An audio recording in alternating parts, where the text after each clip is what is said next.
individual be overseas and choose the biggest one. It's not going to necessarily give you the right answer. It's just like a little bit like internal rate of return. Yeah. Exactly. So this approach was what we were after in quote number 3, where the project was not mandatory, right? So you were given revenue information, which then allowed you to decide whether the cheapest option was worth doing. So in the first instance, you were checking the cheapest option against do nothing, and if that were worth doing, the project is worth undertaking. The issue then becomes, is it worth spending money on the more expensive option? Okay, but you had to test the cheapest option against do nothing because profitability was not a sin. Same thing here. We're looking at the margin. Is each chunk of invested capital, in this case taxpayer dollars, worth spending? So hopefully everyone will agree that in this comparison, number 3 is the winner, i.e. it's better than 2. Now what do we say to the politician that says, Project 4 is really good, it's going to get you reelected, and why would we not take it? Because the overseas is greater than 1. Well, I'm going to use the same argument. If 3 is worth doing, which we've shown, hopefully, that it is it worth going to 4? Well, here I've got a delta cost. Yeah, it's more costly each year. But the benefits don't seem to make it worthwhile. So here I have a delta B over C.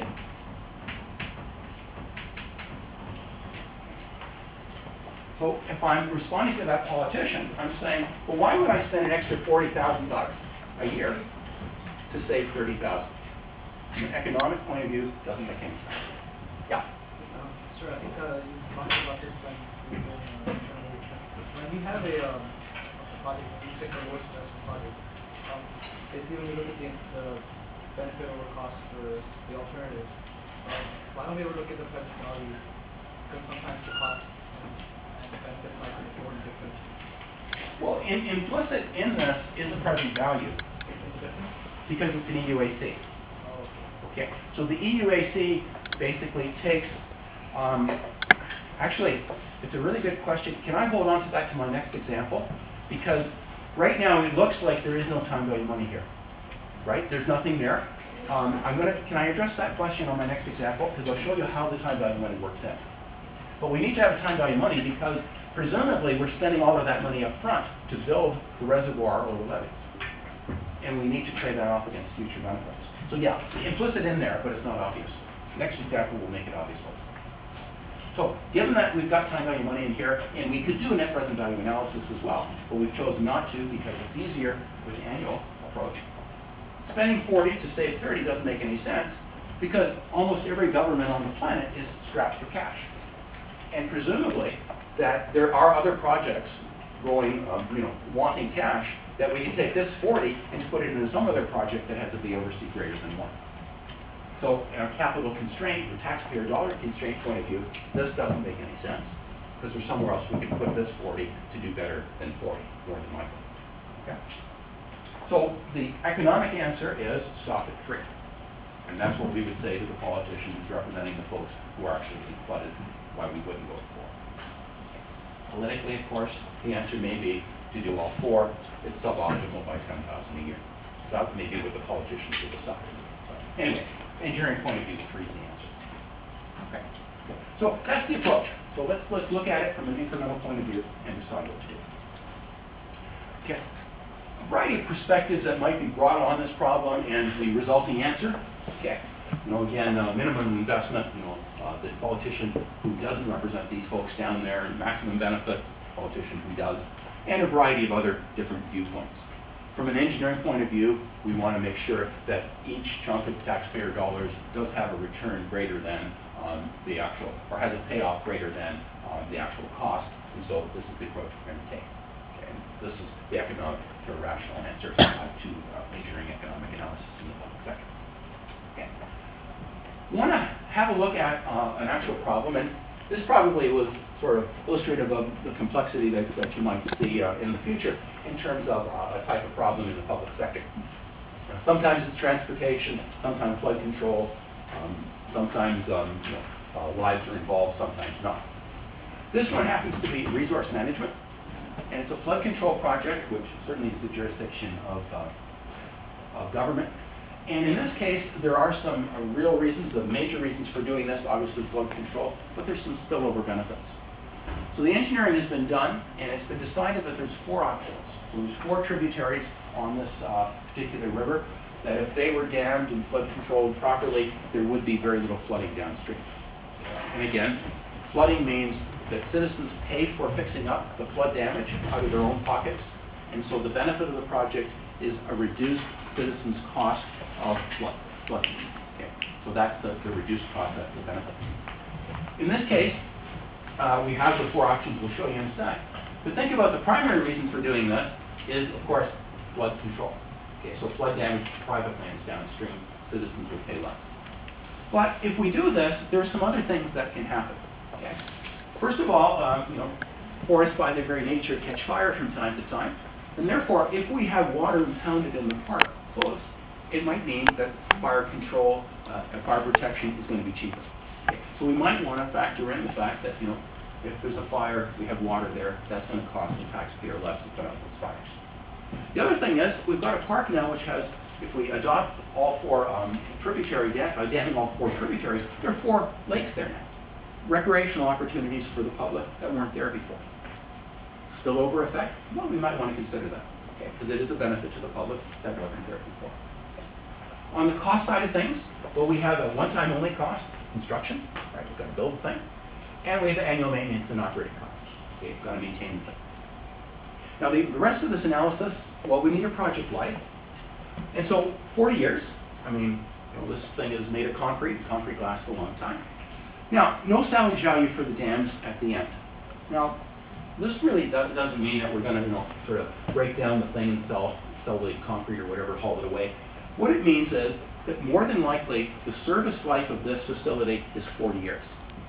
And so if we take the benefits associated with the investment now, count it for 40 years, that's probably the best thing to do, because 40 years from now, the dam will be in such poor repair that we'll need a huge major reinvestment to make it last another 40. So when I talk about salvage value, I don't talk about taking it down. I talk about it having a major reinvestment required to continue its life. Okay. And so it probably makes sense to count the benefits for the next 40, because that's what you get for basically putting the dams in place right now. And then let the next phase be someone else's problem 40 years from now. Okay, we're retired anyway, so it doesn't matter. 4%, very low risk project. I mean, engineers have been putting up dams for years. It's a well-known technology, concrete, well-known engineering material. So there's not much risk in this project. Okay. And so we'll use a fairly low rate of interest. We'll talk about interest rates a little bit later, so why we use low rates. So that's the project. And again, what we want to do, if I go back to this matrix, is we want to look at the various components of this project. The ones that we can economically or quantify, we'll do so. And we'll sort of pigeonhole them into these particular categories. Look at net benefits, benefits minus disbenefits, and net costs, cost minus savings or revenues associated with the project, which there hasn't been on this project. So, let's have a look. So, first thing is to decide the approach. And in these sort of problems, usually the EUAC approach, uniform annual cost, equivalent uniform annual cost, is the best way, because most of the data generally is given to you in an annual format, which we then want to take the stuff that's not in annual format and turn it into an end of period cash flow. So if I look at this project, the analysis basically looks something like this. All the data is going to be given in terms of end of year numbers. Okay. So these are the costs, obviously, and there's the benefit each year. Okay. And so if I look at the engineering work on this, I get a matrix of numbers basically representing the various components of costs. So each of these are deemed to be end of year. Okay. And in this case, they're uniform, they're the same each year, with the exception of the construction costs. Okay. So if I want to do this in terms of, is it worth doing on a year-by-year basis, maybe the best thing to do is to turn this into an EUAC. Okay. And for example, option 1 is, just putting a dam on one of the rivers, costs $1.2 million. So if I spread that out over the project cost as an EUAC, all I'm doing is adding $60,000 worth of cost. Okay. And so I basically make it look like this. So since all of them are the same, I can just look at any given year and say the overstate. Okay. And I don't have to carry the present value of all of this stuff, which is going to be millions of dollars, and have all of these numbers that I have to deal with. Okay. So the EUAC approach is generally best. Okay. Which then gets to the answer to your question. Well, if I look at this matrix, there is no time value money, because everything is end of year. Well, the time value money comes in terms of trading off the annual benefits for the next 40 years against this construction cost. Well, where does the interest rate come in? Well, when I annualize the construction cost, I've got A given P, 4% on the 40. So if the cost of money to the government is higher, then the construction cost will be larger.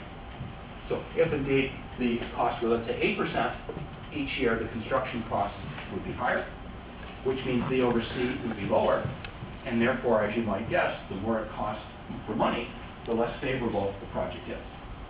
So the interest comes in an EUAT approach through the capital asset being annualized with an interest rate.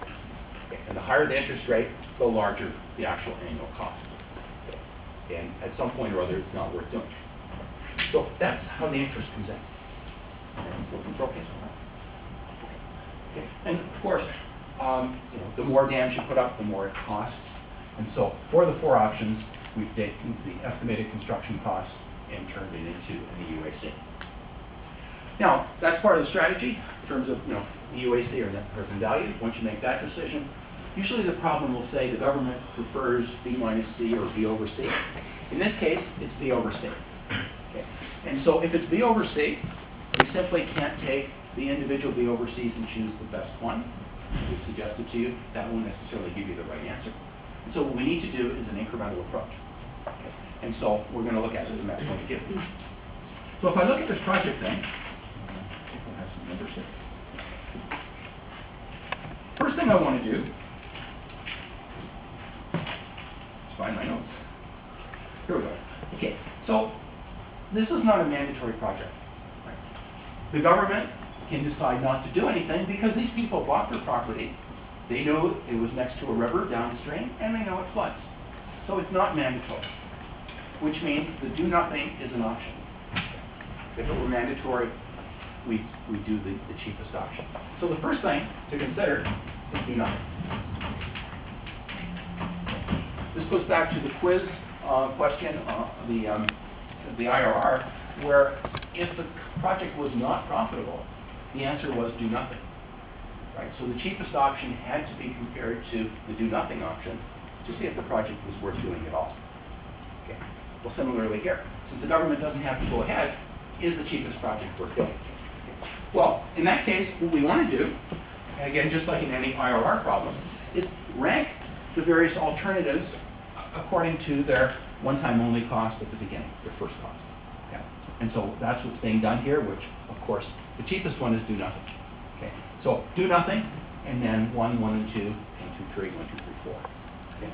And so the first pairwise comparison then is do nothing against number 1, which is the cheapest.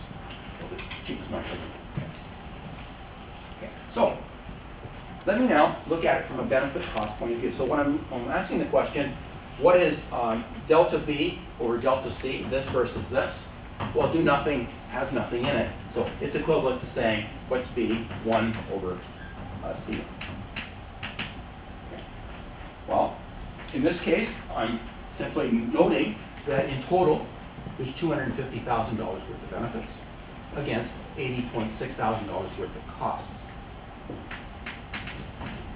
So I've got 80.6, and I have 3.1. Now, in deriving this 3.1, note that I've taken the spillover benefits into account. Okay. I've looked at the real reason for doing this, and yes, there's $200,000 worth of savings in terms of flood restoration costs to the citizens, but we've got a park. We've got some water in the park, which wasn't there before, and the engineers have looked at this and said, well, that's worth $30,000 a year. Well, how do you do that? Well, if you say, I can't do it, it's 0, well, that's a pretty bad estimate. So maybe what you want to do is look at private recreational areas in the region. How much are they able to charge per visit? Then perhaps estimate how many visitors you're going to have to this facility. Come up with some sort of number. At best, it's an estimate, but it's better than zero. Okay. And so these intangible or spillover benefits sometimes really hard to figure out. Fire benefits, well, we might have some data on the probability of fire in the park over the years, and what it costs to put it out if we don't have water for fire. Well, that could be a savings in terms of that. Okay. Flood benefits, well, we can probably look at insurance records and get a sense of that in terms of where those numbers are. Okay. But, you know, this economic approach requires us to quantify those as best we can. That's where the work is. Construction costs are determined presumably by a public tender. So we go out with specifications, a number of bidders come back and say, it's going to cost, you know, $1 point whatever million a year to build that one dam. And operating and maintenance, well, presumably we've done this before, so we know what those costs are. Okay. So there's a variety of complexities in terms of determining these numbers, but you know, if you're in this game, you have to come up with some estimates. Okay. So in this comparison, it suggests that number one is worth doing. So doing project one by alternative one by itself is worth doing. The algorithm then says, let's compare this to the next most expensive. Well, the next most expensive one-time only cost is $1.5 million. So is it worth spending another $300,000 on having two tributaries dammed, given that one by itself is worth doing, for the extra benefits? That's the next comparison. And if I do that, I'm just going to pick up the numbers. I'm going to look at something. So step two then, the winner here is 1 versus 2, the next most expensive. Well, here I'm going to look at a B over C of something like that. 260 minus 250, 110 minus 80.6. Okay. So benefits of 2 versus benefits of 1, and similarly with the costs. And here I come up with something that doesn't look very promising.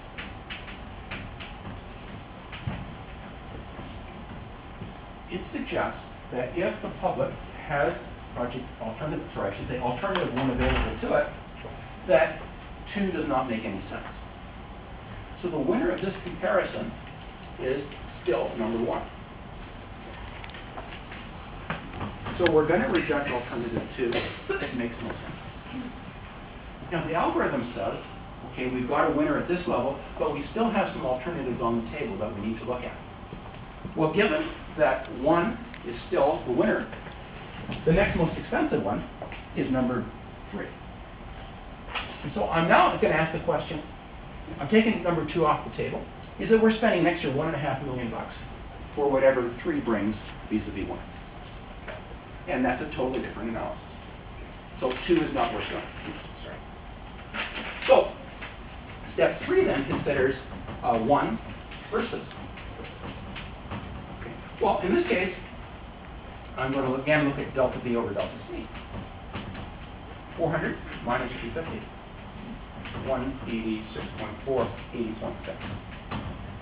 Here I've got 150, and remember it was an extra $1.5 million a year, one-time only cost, and some extra operating and maintenance. I've got a 105, sorry, 1.4. Suggests that 3 is better than 1. So this pairwise comparison gives us a new leader. We simply said, given 1 being possible and worth doing, the additional resource putting into number 3 is also worth doing. Okay. And of course, these are all mutually exclusive, right? I mean, by their very nature. Okay. So, what's left? Well, the most expensive option, which has the maximum impact to the public in terms of flood reduction, is number 4. So step 4 becomes 1, 3 versus 4. Okay. And here, we're looking again at the margin. 3 is a little bit more expensive. Okay. Okay. And is it worth doing? Well, similar approach. Delta B over delta C. And here I'm looking at 440 minus 400 236. And here,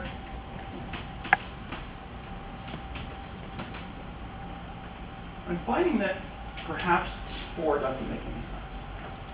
Even though it may be desirable to maximize the flooding effect, or the minimizing the flooding effect, it doesn't seem to make any sense because this suggests $50,000 a year of public expense to save the public $40,000.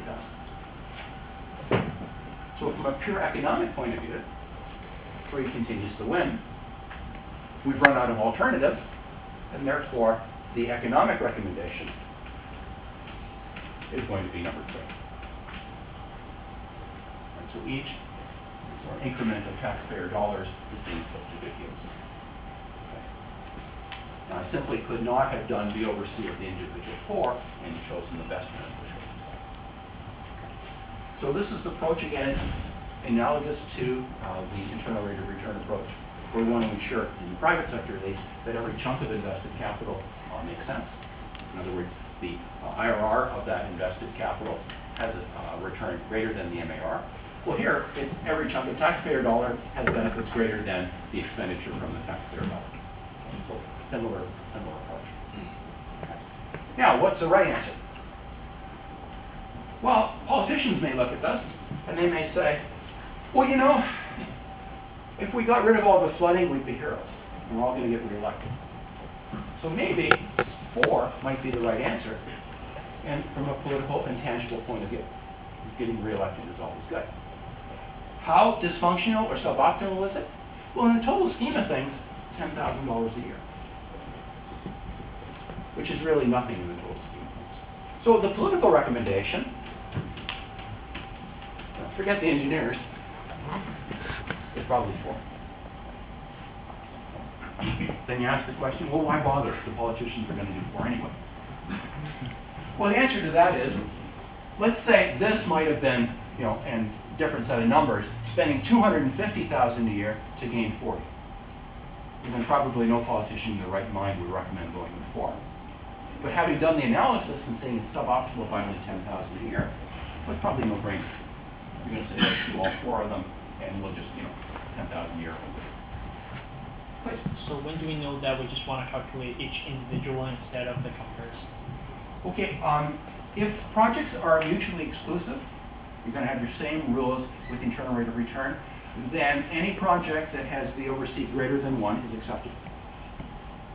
So the only time that you've got to do this approach is if you're mutually exclusive. Again, you have to rank them. Because you're guaranteed that any project with the oversee greater than 1 is worked out. But that's not necessarily useful if you want to choose the best one. In which case, you have to do this. So totally analogous to internal rate of return. So good review about that. Okay. So political answer perhaps slightly different. Okay. Now, just some different views on this. And so this is the approach that you want to sort of look at from a sort of final exam point of view. Okay. Some comments here, and I guess this is just sort of a summary of the important steps. I've gone through all of the steps in terms of the numbers. Okay. Again, you know, going to 4, economically unacceptable, but perhaps politically very desirable. What about if you look at this from the point of view of saying, well, this is far too much work. Let's just do the oversee of the individual ones and choose the best. Okay, well, you choose recommendation 1. It has the highest the oversee. And of course, you'd be leaving all of the benefits associated with alternative 3 off the table. Or if you decided, well, let's do the maximum benefits to the public as long as the project's worth doing, well, you choose 4. Okay, that's 1.9, which from an economic point of view is suboptimal. Okay. And so you really need to consider it from this point of view. Yes, you might get the right answer doing them individually, but you're not guaranteed as much. So you got to be sort of careful in terms of how you approach a problem from a strategy point of view. And again, here we have to rank them because they're mutually exclusive. I only need one of these alternatives. If they're independent, then if these 4 options were independent, then the answer would be accept all 4, right? Because the oversee in all of them is greater than 1. Okay. But if they're mutually exclusive, I'm not guaranteed that the largest number is the best project. That's just the way it works.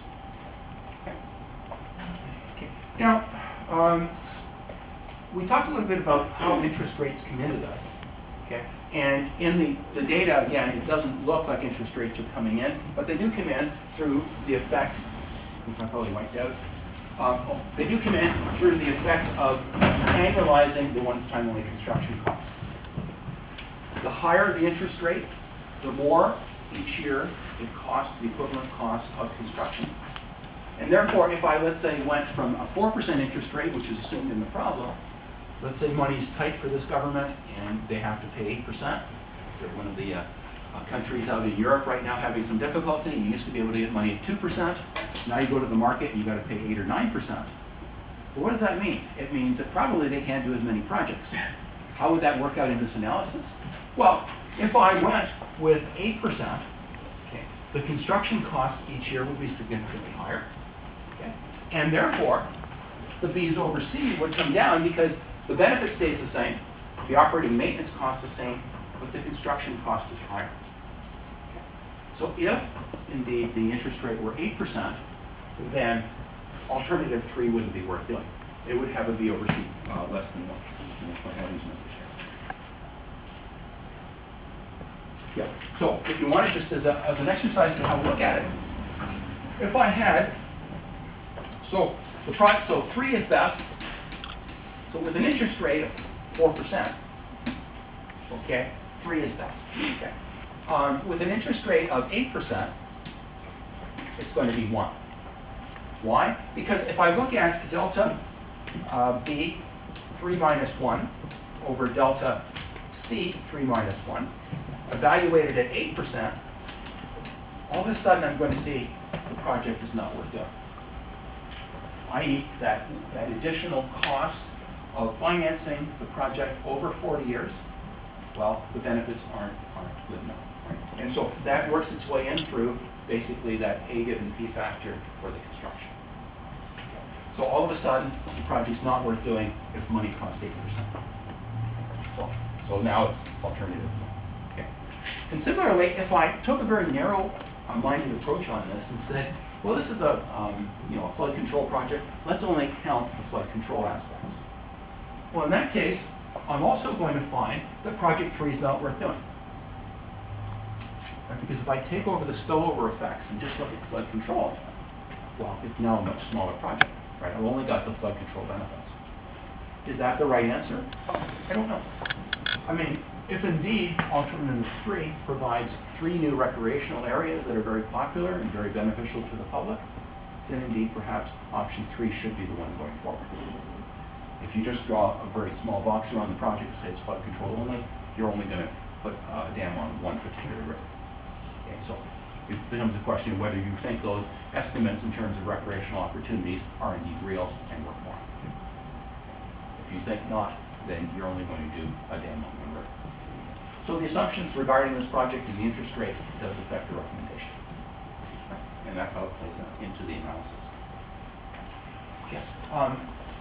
You can also do things on the basis of B minus C. This just shows you how to do it incrementally, but I should say that if you're using B minus C, you don't have to do it incrementally. B minus C of the individual alternatives will indeed, like net present value in chapter 4, give you the right answer. But if you wanted to do it incrementally, this is how you would do it. I don't know why you would want to do that, but maybe I'll take that slide out for next semester. If the project was B minus C, okay, then this is an example of net present value. It's exactly the same analysis, except rather than saying what's the equivalent cost each year, what's the lump sum cost or benefit to the public at end of year 0. And so if I do that, and I'm using B minus C, again, I don't have to use the incremental approach. I need to just look at this in terms of what are the B minus C's of each of the individuals. And just an example of the first one, I'm spending $1.2 million to put up one dam and one tributary. I've got a net benefit to the public of $230 for the next 40 years.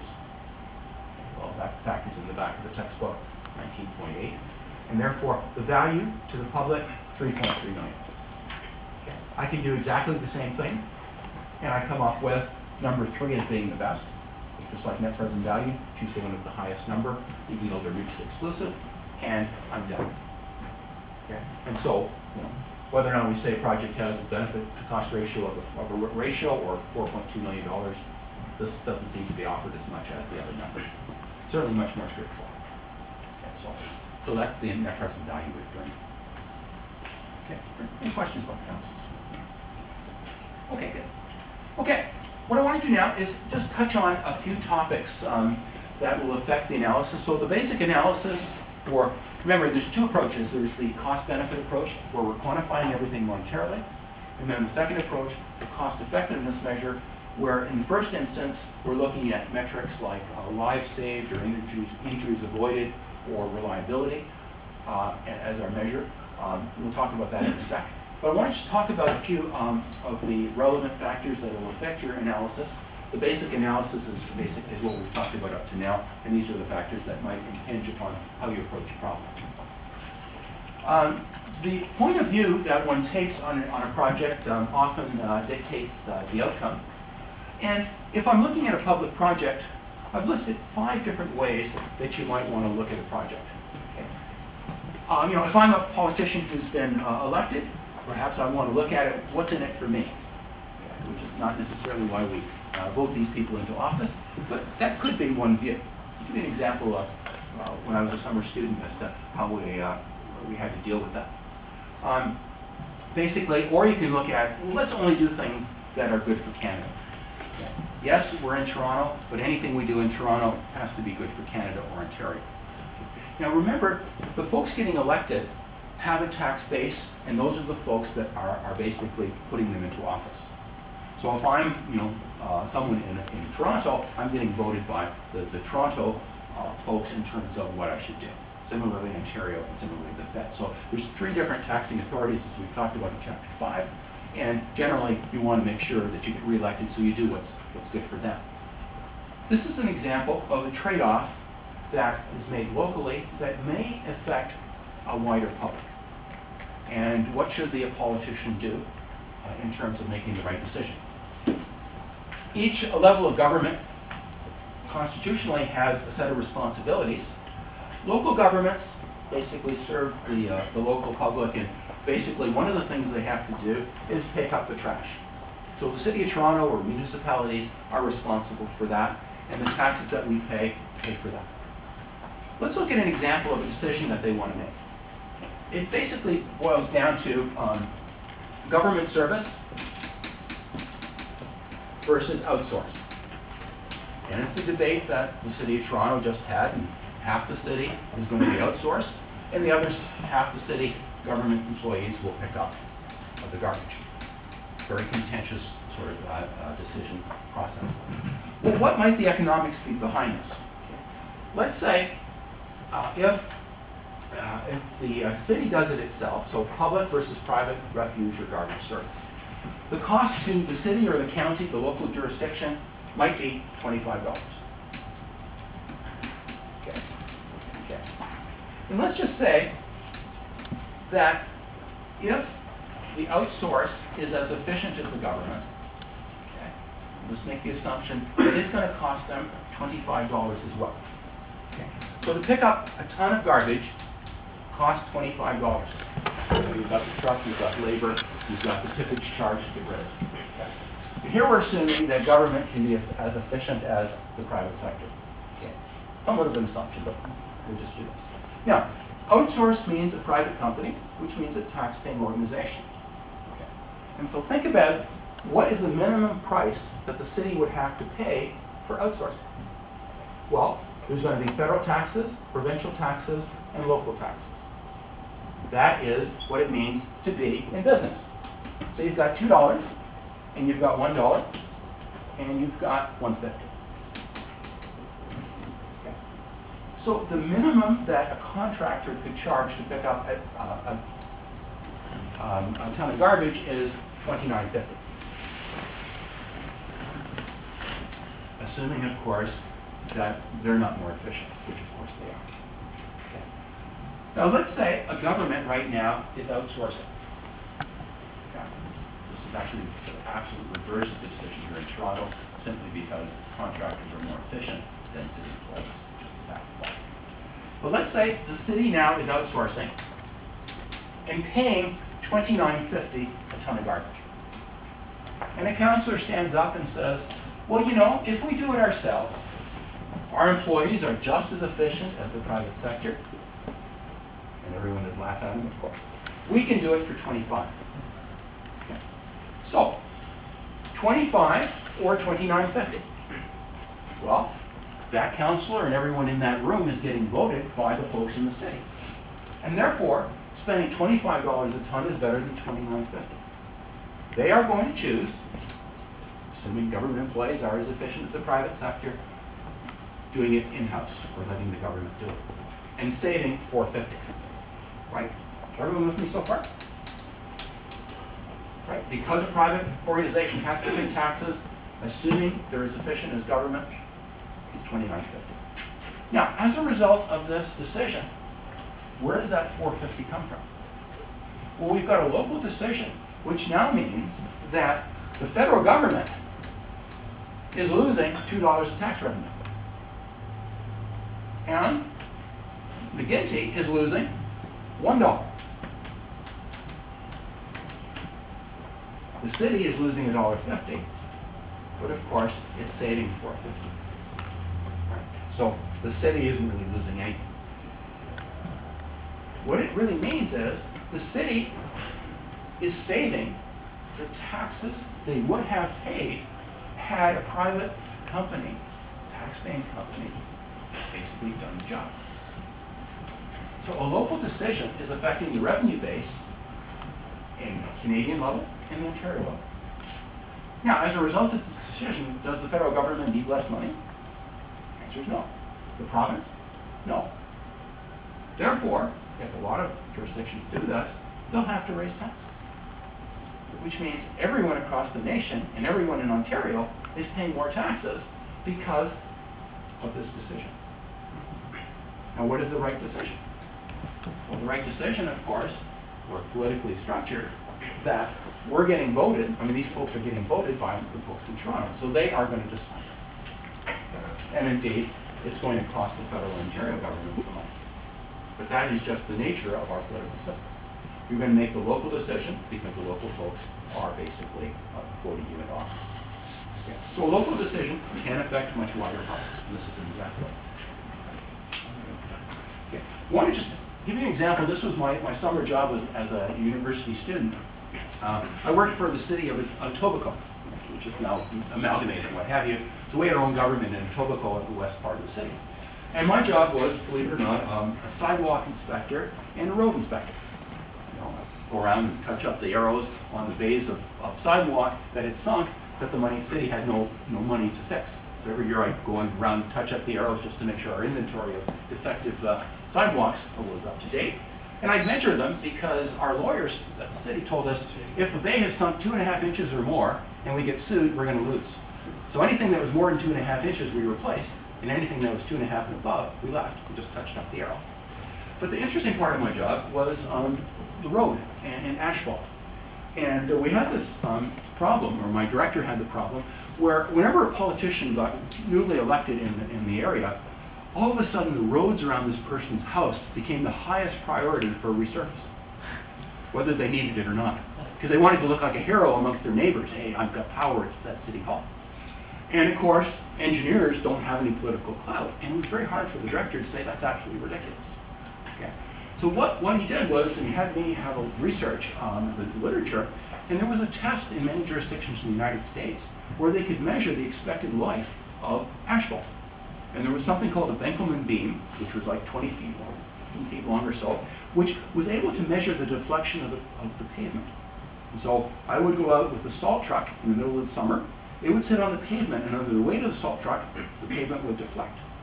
And I would measure thousandths of an inch and how quickly it would come back. And from that, I could predict how long the roadway would last. And so whenever a politician got elected, yours truly in a salt truck in Benkelman Beam went out to that location and measured the asphalt. And the report then allowed the director to say, well, we measured the roads, and this is what we found. Life expectancy of another 15 years, and he'd send me out to the poor parts of town where, of course, they needed the work. And so we were able, through engineering, to defeat this really suboptimal approach to spending dollars to fix asphalt, that didn't need fixing, the roads that didn't need fixing. And as an engineer, you need to rely on these sorts of things because you have no political clout in the process. So he was very, very pleased that he could now say no to these sorts of requests. Because, with some data, people were just sort of laughed out of the room. And the limited budget we had for fixing roads went to the roads that actually needed it. So sometimes, you have to, as an engineer, you have to basically, counter these political things to try to do the right thing. Because, as professional engineers, we're supposed to do the right thing, right? That's part of our mandate. And fixing roads that didn't need fixing is not the right thing. So anyway, next day, what I want to do is I want to talk about a number of these topics that will impinge upon your analysis. When we talked about interest rates, what interest rate are we going to use? We want to talk about when governments can cooperate, show you some examples of whether cooperation actually helps the taxpayer or not. And then we'll talk about cost-effectiveness to round up tax system.